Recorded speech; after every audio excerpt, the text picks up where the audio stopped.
Hello friends. Shashi Agarwal channel के अंदर मैं doctor Shashi Agarwal welcome you all.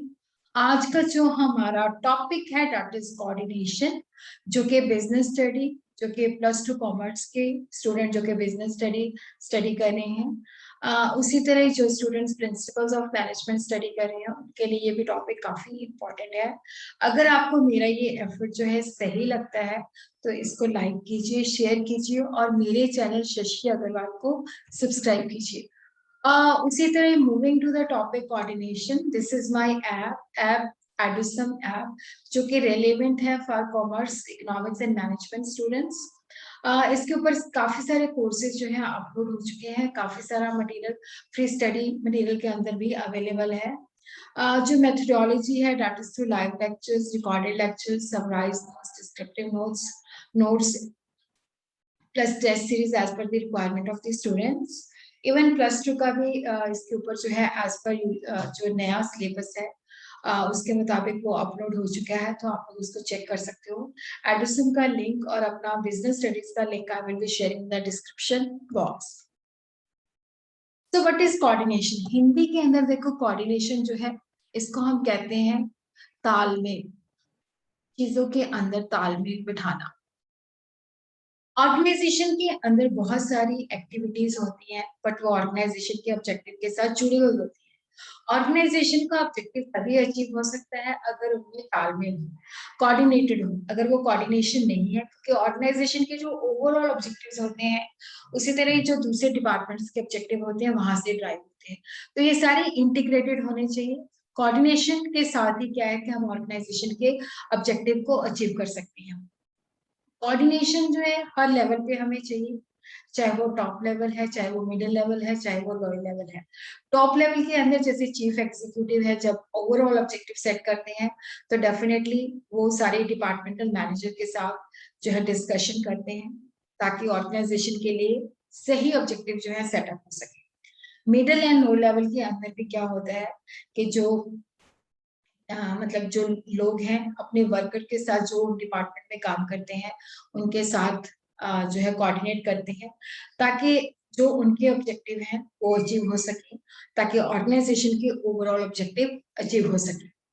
जैसे यहाँ पे मैं एक एग्जांपल जो है यहाँ पे देखो, जैसे ऑर्गेनाइजेशन के अंदर जो डिफरेंट डिपार्टमेंट्स होते हैं वो एक दूसरे के साथ जुड़े हुए होते हैं, एक दूसरे के ऊपर डिपेंडेंट होते हैं।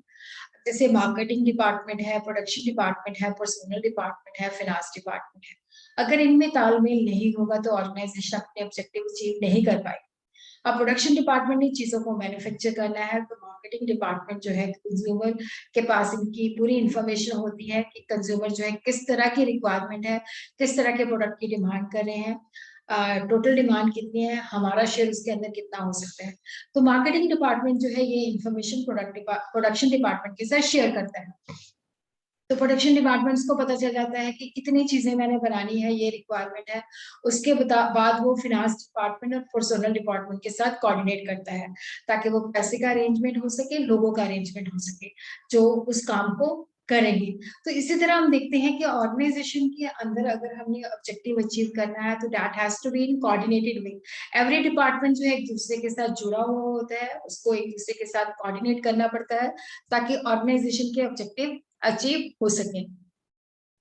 और जो कोऑर्डिनेशन है वो प्लानिंग के अंदर होता है। जब भी जैसे प्रोडक्शन डिपार्टमेंट है, अगर उसे कोई पॉलिसी बनानी है तो पॉलिसी एग्जीक्यूशन के अंदर नहीं, जब पॉलिसी वो प्लान आउट कर रहा है तभी वो सारे डिपार्टमेंट्स के साथ जो है डिस्कशन करेगा ताकि कोऑर्डिनेशन बनी रहे। और जो कोऑर्डिनेशन का मेन जो पर्पस है, देखो यहाँ पे जो कोऑर्डिनेशन है उसका मेन पर्पस क्या है? मेन पर्पस जो है टीम वर्क। तो ऑर्गेनाइजेशन के अंदर आइसोलेशन में काम नहीं होता, क्योंकि सब लोग मिलके करते हैं, टीम वर्क के अंदर करते हैं। तो उनके अंदर अगर हार्मनी बनी रही है एक दूसरे की, क्योंकि एक टीम जो है रिपोर्ट तैयार करेगी, दूसरी टीम जो है उसके ऊपर काम करेगी, तो कोऑर्डिनेशन जो है दैट इज ए मस्ट है। तो यहाँ पे जो ह्यूमन एफर्ट्स हैं उनको एक दूसरे के साथ जोड़ना ताकि ऑर्गेनाइजेशन के गोल अचीव हो सके। और एम्प्लॉयज के अंदर भी क्या है, अवेयरनेस स्प्रेड करनी कि we are a part of the system. अगर हम एक दूसरे के साथ कोऑर्डिनेट करते हैं तो ये सबके लिए बेटर है। तो उसकी वजह से क्या होगा कि जो यूनिटी है, जो मतलब यूनिफॉर्मिटी आएगी, क्योंकि कोऑर्डिनेशन से क्या होगा कि काम जैसा हमने सोचा हुआ है वैसा ही हो रहा है। ऑर्गेनाइजेशन एक ह्यूमन बॉडी की तरह है। अगर मान लो मेरे स्टमक में पेन हो रहा है, स्टमक एक हो रहा है या हेडेक हो रहा है, तो मेरी पूरी बॉडी जो है काम नहीं कर पाएगी। As various parts of the body combine together to do the work. अगर मैंने काम करना है तो हर हिस्सा मेरा हेल्दी होना चाहिए। इसी तरह अगर ऑर्गेनाइजेशन के अंदर डिफरेंट सेगमेंट है, वो दूसरे के साथ तालमेल बिठा के काम करेंगे, तभी ऑर्गेनाइजेशन जो है बेटर वे से काम कर पाएगी। कोऑर्डिनेशन को हेनरी फोर्ड ने डिफाइन किया है, to coordinate is to harmonise all the activity of persons in order to facilitate its working and its success. तो इसके अंदर क्या है कि कोऑर्डिनेशन का मतलब है कि जब हम सारी एक्टिविटीज के अंदर तालमेल बैठाते हैं ताकि हम सही ढंग से सुचारू रूप से काम कर सकें। अगर एक व्यक्ति जो है अपनी फंक्शनिंग को इम्प्रूव करना चाहता है तो coordination is must. Coordination, as per George Terry, coordination deal with the task of blending efforts in order to ensure successful attainment of an objective. देखो कोऑर्डिनेशन की जब हम बात करते हैं तो सारे एफर्ट जो है एक दूसरे के साथ जुड़े हुए हैं, तभी हम अपने गोल्स को अचीव कर सकते हैं। और इसको हम किस तरह से अचीव कर सकते हैं? By planning, organising, actuating and controlling. Koontz और डोनल के मुताबिक कोऑर्डिनेशन जो मैनेजमेंट का निचोड़ है, दैट इज द कोऑर्डिनेशन। अगर हम इंडिविजुअल एफर्ट्स को एक दूसरे के साथ जोड़ सकें, उनमें कोऑर्डिनेट कर सकें, तो हम अपने ऑर्गेनाइजेशन ऑब्जेक्टिव को बड़ी आसानी के साथ अचीव कर सकते हैं। कोऑर्डिनेशन जैसे हमने डेफिनेशंस देखी, तो डेफिनेशन से हमें ये पता चलता है कि coordination is to harmonise various activity of the organisation to ensure smooth working. अगर हमने एक ऑर्गेनाइजेशन को सुचारू रूप से चलाना है तो हमें उनमें तालमेल बैठाना पड़ेगा। और यहाँ पे कोऑर्डिनेशन जब हम करते हैं तो यहाँ पे मिनिमम फ्रिक्शन, ये कॉन्फ्लिक्ट नहीं होती, मैक्सिमम कोऑर्डिनेशन। देखो यहाँ पे जो डिपार्टमेंट्स होते हैं उनका आपस में कंपटीशन नहीं होता, वो एक सिस्टम का हिस्सा है। तो अगर वो मिलजुल के काम करेंगे तो ही काम पूरा हो सकेगा। कोऑर्डिनेशन के अंदर planning, organising, actuating and controlling के द्वारा हम अपने गोल्स पे पहुंच सकते हैं। कोऑर्डिनेशन की जब हम बात करते हैं तो it is not a separate managerial function. यहाँ पे मैनेजमेंट का एसेंस क्या है? That is the coordination. तो इसको हम ये नहीं कह सकते जैसे प्लानिंग, ऑर्गेनाइजिंग, डायरेक्टिंग है तो ये भी एक सेपरेट मैनेजरल फंक्शन नहीं है। हर एक मैनेजर का जो काम है वो कोऑर्डिनेशन है। अब देखो जैसे ओवरऑल जब टॉप मैनेजमेंट काम करती है तो वो डिपार्टमेंटल हेड के साथ कोऑर्डिनेट करती है। डिपार्टमेंटल हेड जो होते हैं लो लेवल पे कोऑर्डिनेट करते हैं। जब हम अपने डिपार्टमेंट में काम करते हैं तो वहां पे भी क्या होता है कि बहुत सारे लोग जुड़े होते हैं, तो उनको हमारे साथ कोऑर्डिनेट, मतलब एक दूसरे के साथ कोऑर्डिनेट करना पड़ेगा। जब हम कोऑर्डिनेशन की बात करते हैं तो it is the orderly arrangement, systematic manner के अंदर जो है काम होता है ताकि हम ऑर्गेनाइजेशन के गोल को अचीव हो सके। डिपार्टमेंट जो होते हैं, देखो जितने ज्यादा कोहेसिव वे के साथ एक दूसरे के साथ जो है कोऑर्डिनेशन के साथ काम करते हैं तो अपनी परफॉर्मेंस को ऑप्टिमाइज कर सकते हैं। जैसे एक ऑर्गेनाइजेशन चाहती है कि उसके प्रॉफिट जो है 30% इंक्रीज हो जाए। अब 30% प्रॉफिट के लिए हर एक डिपार्टमेंट का योगदान चाहिए होगा। प्रोडक्शन डिपार्टमेंट का ये है कि कम कॉस्ट पे ज्यादा क्वालिटी की चीजें प्रोड्यूस करें। मार्केटिंग का है ज्यादा से ज्यादा सेल करें। पर्सोनल का है कि हमें जो है पर्सन है लो कॉस्ट पे मिल रहे हैं। फाइनेंशियल मैनेजमेंट का होगा कि लो कॉस्ट पे हमें फंड्स मिल रहे हैं। तो डेफिनेटली हर एक डिपार्टमेंट जो है कोऑर्डिनेटेड वे से काम करेगा, तभी हम ऑर्गेनाइजेशन के अंदर जो गोल्स हैं, जो रिसोर्सेज हैं, उसको ऑप्टिमम यूटिलाइजेशन कर सकते हैं। तो यहाँ पे डिफरेंट डिपार्टमेंट्स को एक दूसरे के साथ जोड़ना, बताना कि आप भाई एक ही ऑर्गेनाइजेशन का हिस्सा हो, अलग अलग आपकी कोई एग्जिस्टेंस नहीं है, ताकि उनके अंदर कॉन्फ्लिक्ट जो है खत्म हो सके। कैरेक्टरिस्टिक्स क्या है कोऑर्डिनेशन की? Integrates the group efforts. देखो यहाँ पे क्या है कि जैसे डिफरेंट टीम्स काम कर रही हैं तो पहले टीम के अंदर कोऑर्डिनेशन लेना, फिर जैसे एक ग्रुप का जो आउटपुट है वो दूसरे ग्रुप के लिए क्या है, इनपुट है, तो उनको आपस में जोड़ना। देखो अगर सिंगल इंडिविजुअल है तो उसके अंदर कोऑर्डिनेशन की कोई आवश्यकता ही नहीं होती, बट जब हम टीम के अंदर काम करते हैं तो टीम के अंदर भी, क्योंकि हमारा जो काम है दूसरी टीम के पास जाएगा, तो इसलिए हमें एक दूसरे के साथ कोऑर्डिनेशन करना पड़ेगा। और जब हम कोऑर्डिनेशन करते हैं तो एक जैसे एक्शंस होते हैं, यूनिटी ऑफ एक्शन होती है, कोई डेविएशन नहीं होती। कोई ये नहीं होता प्रोडक्शन वाला कह के मैंने तो मार्केटिंग वाले से पूछना ही नहीं है, मेरी तो ईगो सफर होती है, वो चीजें बनाएगा जो मार्केट के अंदर चाहिए नहीं होगी। तो इस तरह से नहीं काम होता है, क्योंकि सब एक दूसरे के अंदर जुड़े होते हैं, तो यूनिटी ऑफ एक्शन होता है। और जब हम कोऑर्डिनेशन की बात करते हैं तो it's a non ending process, her level के अंदर चाहिए। ये जो है कंटिन्यूस वे में होता है, डिग्री जो है वेरी होती है, बट ये नहीं है कि कोऑर्डिनेशन जो है एक बार कर लिया तो दूसरी बार नहीं, हर बार इसको करने की आवश्यकता पड़ती है। ऑल परवेसिव फंक्शन का मतलब है कि यूनिवर्सल फंक्शन है, it is required at every level. देखो अगर क्या है कि परचेज डिपार्टमेंट जो है लो क्वालिटी इनपुट परचेज करता है, तो ऑब्वियसली प्रोडक्शन डिपार्टमेंट का काम भी सफर कर जाएगा, वो भी लो क्वालिटी प्रोडक्ट बनाएगा। आगे क्या है, मार्केटिंग वाला सेल लो होगी, लो रेवेन्यू होगा, तो ऑब्वियसली हर कोई सफर करेगा।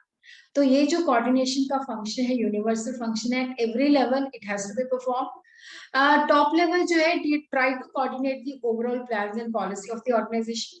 मिडिल लेवल जो है डिपार्टमेंटल लेवल पे, लो लेवल जो है अपने वर्कर के काम को कोऑर्डिनेट करती है। हर एक ये जो इंटेंशनली क्या रहता है कि हमने एक दूसरे के साथ कोऑर्डिनेट करना है ताकि ऑर्गेनाइजेशन के ऑब्जेक्टिव जो है अचीव हो सके।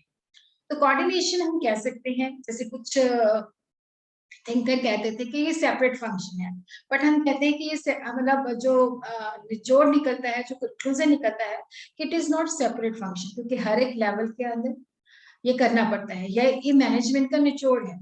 अगर हमने गोल्स को अचीव करना है तो जो अलग अलग फंक्शन हम आपस में परफॉर्म करते हैं, they should be coordinated. Human efforts को हमने एक दूसरे के साथ जोड़ना है, और हर एक मैनेजरियल फंक्शन, चाहे वो मार्केटिंग का है, चाहे वो प्रोडक्शन का है, चाहे वो टॉप लेवल है, चाहे वो मिडिल लेवल है, चाहे वो लो लेवल है, एवरी लेवल पे हमें कोऑर्डिनेशन करना पड़ता है। कोऑर्डिनेशन सेंस ऑफ मैनेजमेंट क्यों है, इसके क्या रीजंस है? देखो बिजनेस गोल्स तभी अचीव हो सकते हैं अगर जो डिफरेंट हमारी ऑर्गेनाइजेशन के अंदर डिफरेंट फंक्शंस हैं, जब उनका आपस में तालमेल होगा, तो ये एक कलेक्टिव एफर्ट्स होता है, और जिसकी वजह से हम ऑर्गेनाइजेशन गोल्स अचीव कर सकते हैं। तो management itself is the synchronisation of various activities being undertaken in the business. जैसे मैंने आपको बताया था, प्रोडक्शन, मार्केटिंग, फाइनेंस, ये सबके साथ इंटीग्रेटेड है, इंटर रिलेटेड है, एक दूसरे के ऊपर इंटरडिपेंडेंट है। हर एक बिजनेस का कुछ ना कुछ ऑब्जेक्टिव होता है, इन ऑब्जेक्टिव को पूरा करने के लिए हमें बहुत सारी एक्टिविटीज करनी पड़ती है। अगर हमने प्रॉफिटेबिलिटी इंक्रीज करनी है तो कॉस्ट कम करनी पड़ेगी। हर चीज पे अंदर हमें देखना पड़ेगा कि हम उसको रीजनेबल कॉस्ट पे लें, क्वालिटी को इम्प्रूव करना पड़ेगा। तो इस तरह से क्या है कि हर एक्शन जो है एक दूसरे के साथ जुड़ा होता है। कई चीजें ज्यादा इंपॉर्टेंट होती है, कुछ चीजें लेस इंपॉर्टेंट होती है। तो planning, organising, staffing, directing and controlling के द्वारा हम सारी चीजों को एक दूसरे के साथ जोड़ सकते हैं। अगर इन चीजों के अंदर तालमेल नहीं होगा तो हम गोल अचीव नहीं कर पाएंगे। जब हम बहुत सारे काम ऑर्गेनाइजेशन के अंदर होते हैं, क्योंकि वो एक दूसरे का हिस्सा होती है। अब मार्केटिंग वाला कंज्यूमर सर्वे करेगा, मार्केट से रिपोर्ट लाएगा, रिक्वायरमेंट क्या है, तो ये चीजें वो अपने पास थोड़ी रखेगा, वो प्रोडक्शन वाले के साथ शेयर करेगा ताकि उसको बता सके कि भाई इस तरह की चीजें बनानी है। और प्रोडक्शन वाले को फाइनेंस और एचआरएम के साथ कोऑर्डिनेट करना पड़ेगा ताकि ऑर्गेनाइजेशन के गोल्स जो है अचीव हो सके। कोऑर्डिनेशन एंड कॉपरेशन, क्या ये दोनों चीजें सेम है? नहीं, इन दोनों के अंदर क्या है, डिफरेंस है। कोऑर्डिनेशन एक वाइडर टर्म है, कॉपरेशन जो है सहयोग है। जैसे मैं कोई काम कर रही हूँ तो उसमें आपने मेरी हेल्प कर दिया, आपने मुझे सहयोग दिया, या मैं बीमार हूँ तो मेरी टेबल पे बैठ के आपने काम किया, तो that is the cooperation. Cooperation merely indicate willingness of individual to help each other। यहाँ पे इंडिविजुअल जो है अपनी मर्जी से एक दूसरे की हेल्प करते हैं, ये लोगों का वॉलंटरली एटीट्यूड है। Cooperation means collective efforts of people on voluntarily basis without any time, quantity or direction arrangement। यहाँ पे एक दूसरे की लोग हेल्प करते हैं अपनी इच्छा से। पर कोऑर्डिनेशन जो है कि जो अलग अलग ग्रुप्स काम कर रहे हैं उनको एक दूसरे के साथ जोड़ना ताकि गोल्स अचीव हो सके। तो ये वेरियस फैक्टर्स ऑफ प्रोडक्शन को इंटीग्रेट करना। कोऑर्डिनेशन एक वाइडर टर्म है, पर दोनों ही एक दूसरे के लिए जरूरी है। कोऑर्डिनेशन बिना कोऑपरेशन के नहीं हो सकता, और कोऑपरेशन विदाउट कोऑर्डिनेशन नहीं हो सकती। तो principles of coordination as per Mary Parker, principles of direct contact, principle of early beginning, principle of reciprocal relation, principle of continuity. तो ये हम दूसरी वीडियो के अंदर करेंगे। तो अगर आपको मेरा ये एफर्ट जो है सही लगा है तो डू लाइक माय वीडियो, इसको शेयर कीजिए और मेरे चैनल शशि अग्रवाल को सब्सक्राइब कीजिए।